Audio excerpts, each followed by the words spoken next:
Hey nerds, welcome back to Read by Redhead. If you're new here, I'm Martha, the redhead, and oh, I have a cat friend.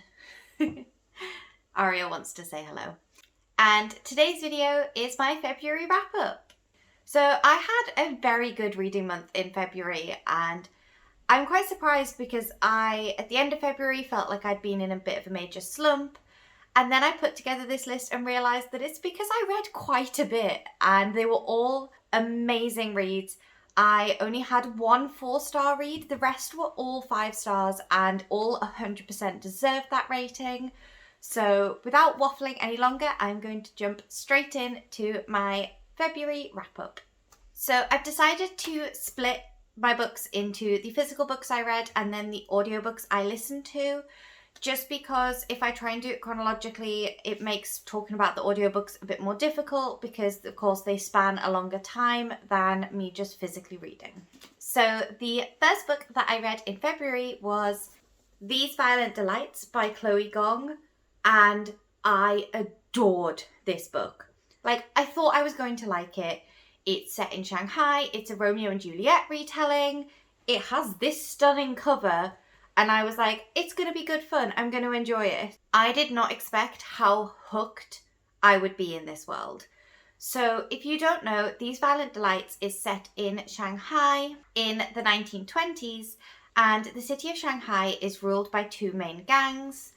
And the story follows Juliet and Roma, who are the heirs to each of those gangs. So you have that Romeo and Juliet angst. You've got the rival gangs. And you also have a monster living in the waters of the city that is killing people en masse. But the thing that I did not expect going into this book was the complexity of the city. And by that I mean the politics, the languages. It was so interesting. And it got to the point where I was Googling history to see what parts of this aligned with actual history, and the conversations around race and around identity and, the fact that in this one city there are Frenchmen, Englishmen, Russians, people that are from Shanghai itself, as well as Chinese. The complexities within that and the use of language to portray that was so genius and really, really had me hooked. I did enjoy the romance. I am a huge fan of Enemies to Lovers, and I thought it was done really well in this, and I need book 2 now. Also, something I didn't expect going into this was the use of casual representation. So there is a trans side character, there is also a male-male relationship featured. It isn't kind of canon that they're together, but you can tell that that's what the author's implying, and that it looks as if they might get together in the future. We hope. But also there was brilliant OCD rep, and within that character they also suffered really badly from social anxiety. And there was this one line in particular that just really spoke to me. And so the line, which I have on my notes rather than tabbed in the book, is people made him sticky.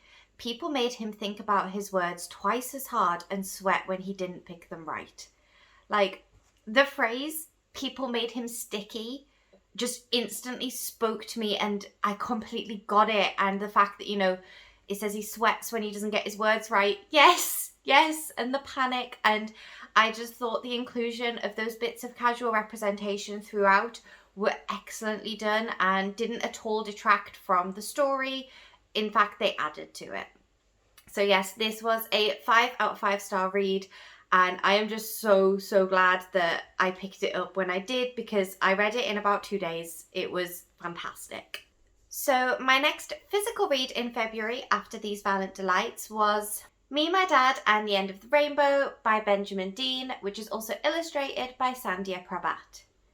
Now, if you subscribe to my channel, you will already have seen that I've done a full spoiler-free look review of this book. It honestly is fantastic. I gave it an absolute 5 out of 5 stars, and I really would recommend you go and watch that video, because I go into depth about how good this book is and the particular elements that really spoke to me, but I keep it spoiler free, I promise.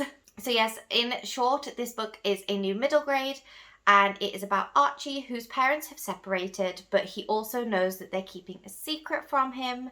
And this isn't spoilers, I promise. The secret is that his dad is gay. So it really, really deals with ideas of family. It deals with ideas of love in all forms. And it really, I think it explains queerness to children in a way that I've never been able to. And it really shows that it is about love. That is all it is. It is purely about love. And honestly, this book is fantastic. I would recommend anybody pick it up. Like, if you don't usually read middle grade, please read this book. It's so important and it's so well done. And I just think it deserves all the praise and all the love. So yeah, this, I'm so glad I picked up and absolutely deserved all 5 stars. So following on, I then read 3 books in a row, which are the 3 Brown Sisters books by Talia Hibbert. Now, I only have 2 here because the 3rd book, Act Your Age, Eve Brown, I got through Netgalley, so it's on my Kindle. I have got it pre-ordered because I need it to complete my set, but these books were so good. Now, I am planning a full video on the Brown Sisters books, in particular relating to autism and some of my personal experiences with the representations within these, but I will give you some quick summaries and explain the differences between the 3 of them now. So the first book in the series that I picked up is Get a Life, Chloe Brown. And what I didn't say is that this series is all adult romance, which is not something I typically read. Yet in my January wrap-up, I read 4 Bridgerton books, and in this one, I read these 3. So maybe it should become something I read. So yeah, the first one, Get a Life, Chloe Brown, follows Chloe, who has chronic illness. Now, it's explained in this book that she has a form of fibromyalgia, and she also suffers from chronic pain and issues relating to that. And basically, this is like an enemies to lovers romance, and it was so cute. So this first book was 5 stars out of 5. I honestly couldn't fault it. Also, I did not expect going into this how horny these books are. Like, I knew it was adult romance, but I knew loads of people who'd started this series and really loved it, and nobody had mentioned how smutty they are. And I honestly loved it. I thought the smut was really well written. It was timed perfectly to the characters and to the story arc. And in balance with the smut, you really do get to know these characters. The representation of chronic illness and fatigue and brain fog had me in tears. It genuinely had me welling up with how well that was represented, and also the discussions around being a chronically ill person but still being a sexual being, I thought were done so well. Also, the love interest in this has some trauma left over from emotional abuse, and I thought that was handled excellently as well. So yeah, I think if I wasn't me, this book probably would have been 4 stars because it was really good, but I wouldn't say it's one of the best books I've ever read. However, from my experiences and how well they were portrayed on the page, I could not give it any less than 5. So following from Chloe Brown, I moved on to Take a Hint, Dani Brown. So Dani is such a different main character to Chloe, and I really loved that. So in Chloe's book, you do kind of meet all 3 sisters, and you learn a little bit about their dynamic, but I think focusing each book on a different sister really gave you, as a reader, the opportunity to learn about this character and to really see how their mind works. So this one is very, very different from Get a Life, Chloe Brown, and basically it is a fake dating as well as friends with benefits story. So you get 2 tropes for the price of 1, and I loved it, and I just thought it was brilliant. I thought that the chemistry between the 2 main characters was so well done, and again, top level smut. Top level, so well done smut. And I absolutely loved it. My cat is playing with my pen. Thank you, Aria.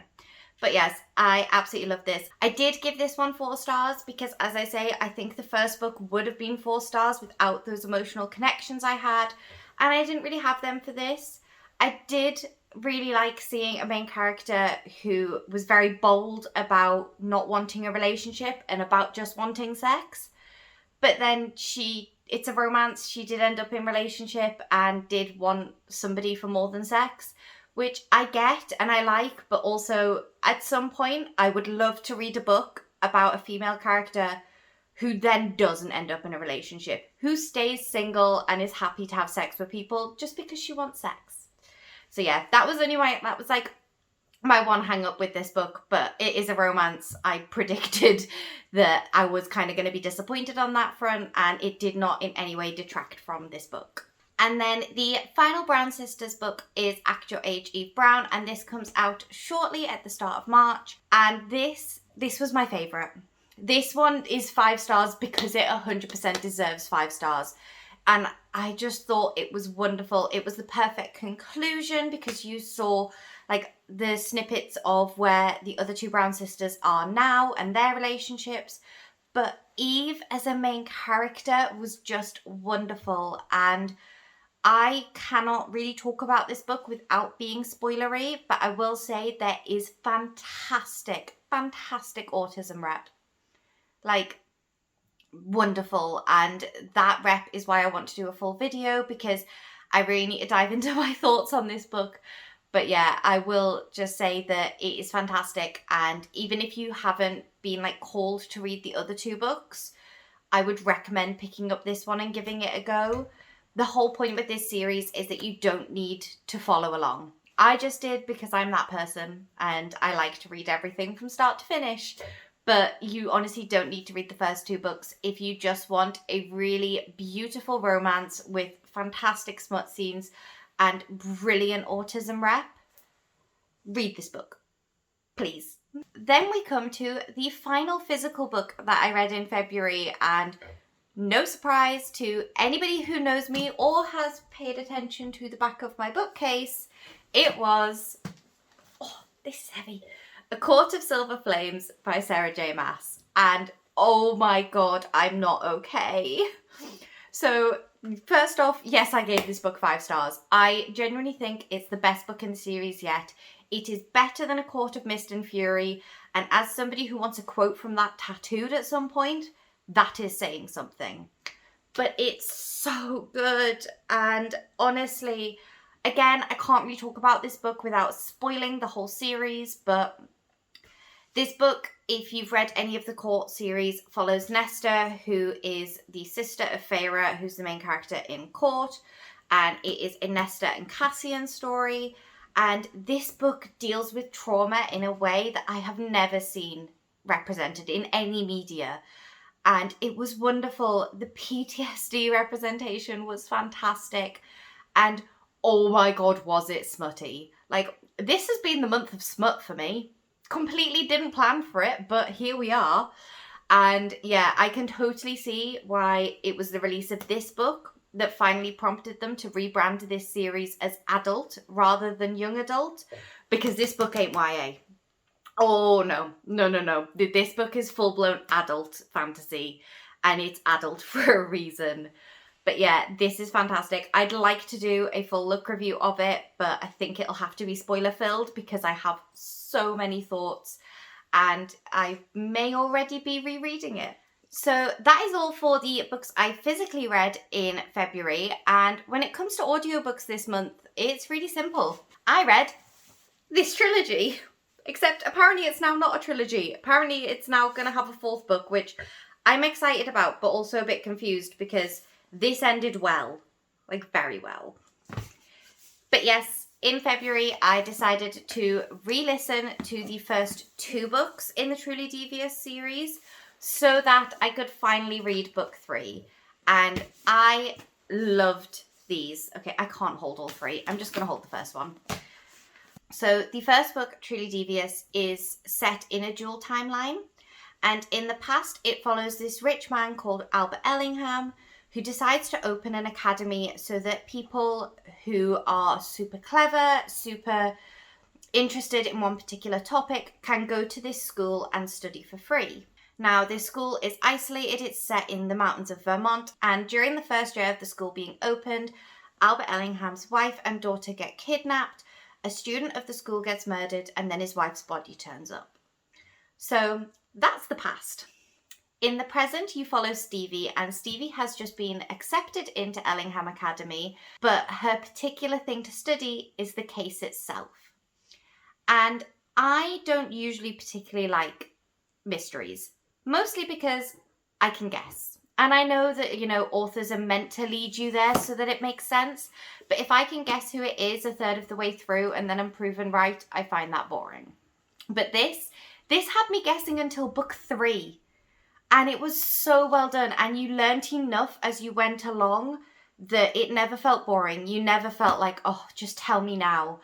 It was fantastic. So I have read book 1 and book 2 before, but this was my first time doing them by audiobook, and I would highly recommend.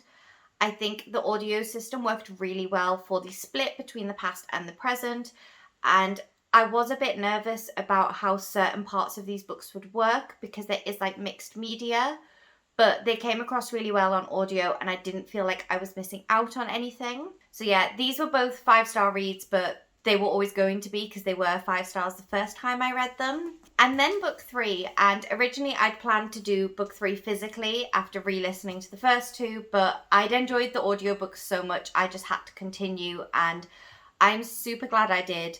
And I ended up giving this book 5 stars too. It was brilliant. It was the perfect conclusion. It wrapped up characters in a way I really enjoyed to see. It wrapped up the mysteries, like not just one, multiple mysteries, and it gave me really satisfying answers that were logical, but that I hadn't already predicted.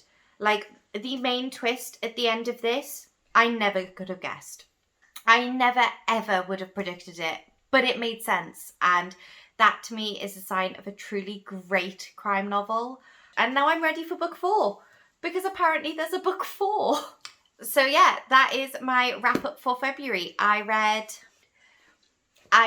8 books, and out of 8, 7 were 5 stars and 1 was 4 stars, and I am so happy with that.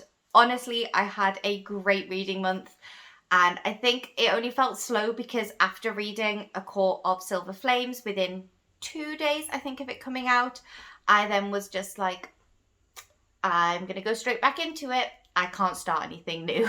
So that is all from me. As usual, please like and subscribe. It would really, really help me and my channel out, and I would appreciate it a lot. Please do comment down below if you've read any of these books and let me know what you thought, whether you agree with my rating or disagree with me. I'd be really interested to hear. And yeah, that's everything. So I will see you very soon for some more bookish content. Bye!